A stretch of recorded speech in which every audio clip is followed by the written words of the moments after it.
How are you doing, sir? Good, thanks. I want to start with congratulations on the show. Thank you. I think one of the things that I want to address right off the bat is a lot of people had this notion that the Apple shows were going to be all PG, family-friendly, and after seeing episode 3, I can assure people it is a hard R, at least some of the aspects of this show. Can you sort of talk about that?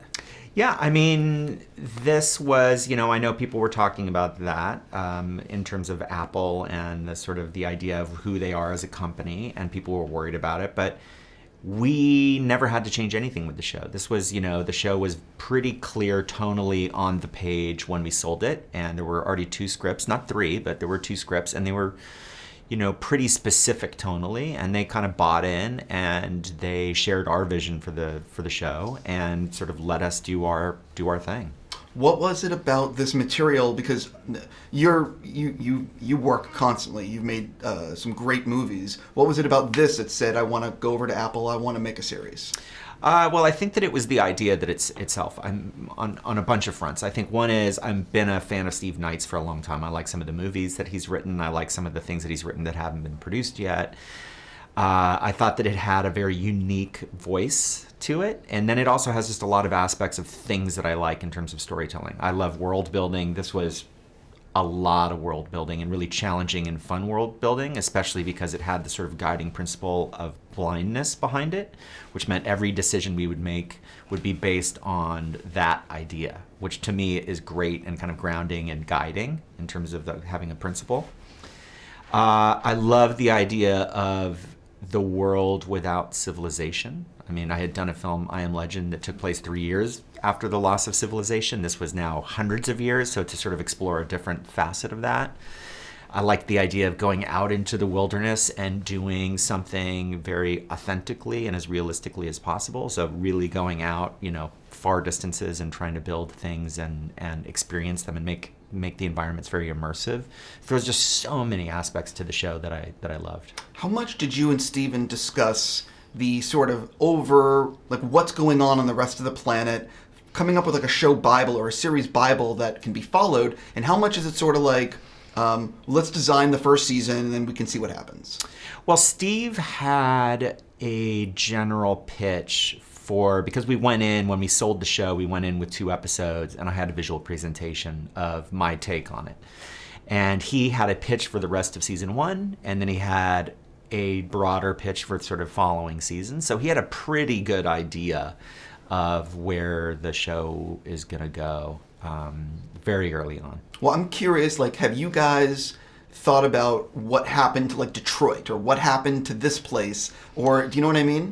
Yeah, I mean, I don't want to get into spoilers, but there's a lot of traveling in this show, so we end up in different places, and so you'll see, possibly later this season and in other seasons, ideally, some of what has happened in different places that we find familiar.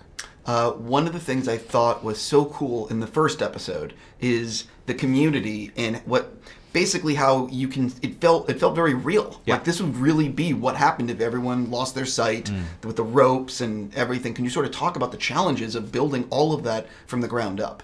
Yeah, I mean, I think it's a challenge to build that idea from the ground up, but it's also the fun of this kind of world building. It's one of the things that I love about filmmaking. And so what we did very early on was we actually had a think tank. So we had a gentleman that was blind, a couple that was blind, and a survivalist and an evolutionary biologist, and sort of everybody was just kind of brainstorming and spitballing ideas that could play into the narrative and also the world building. And then we put together a team. So for actors, they had a blindness coach with Joe Strachet, who's here with us today. And we had a movement coach that was sort of, I'd say, primarily in charge of the sort of cultural aspects of the show in terms of okay, you're a mountain tribe. What's that going to be like? What are the games you play, the songs you sing, and, all of that to sort of create a rich tapestry for all the different groups and tribes, in this world. And so some of that was sort of outside of blindness, and some of that was incorporated with the blindness aspect. One of the things, again, no spoilers, but there are some pretty vicious fight scenes in the show. And what's really cool about it is that these characters are blind, having these intricate fight scenes. What the hell is it like to put those things together and design them? Because there's been nothing like it, like I've seen in this kind of scale.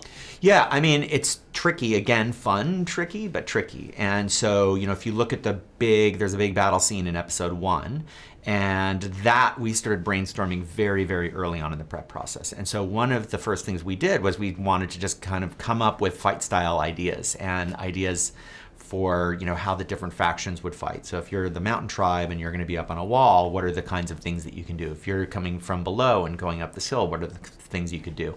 What's the armor like? What are the weapons like?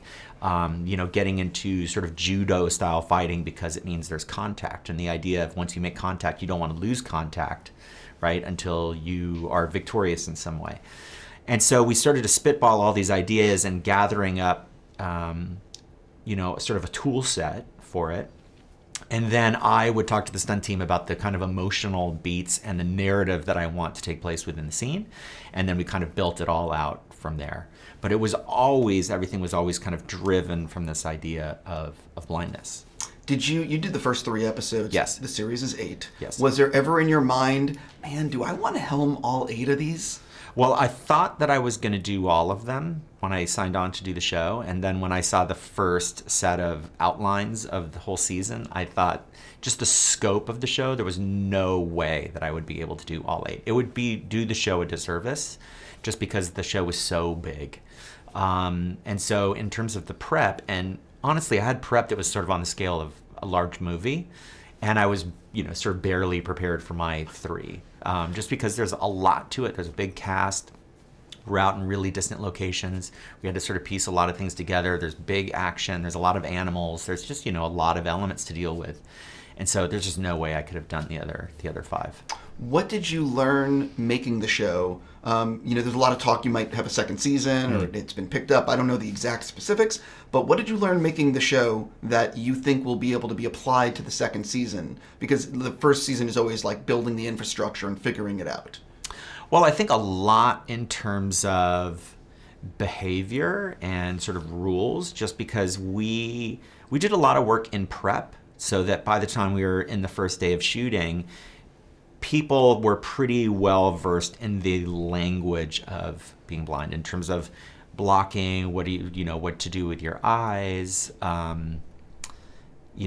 to sort of guide somebody to your hand if you need to guide somebody to your hand, the using hand sign language. There was just a lot of that work that went in very early, but then you shoot for 9 months, and so people are like living and immersed in that language, and they get better and better and better at it, and new things are, people come up with new things every day.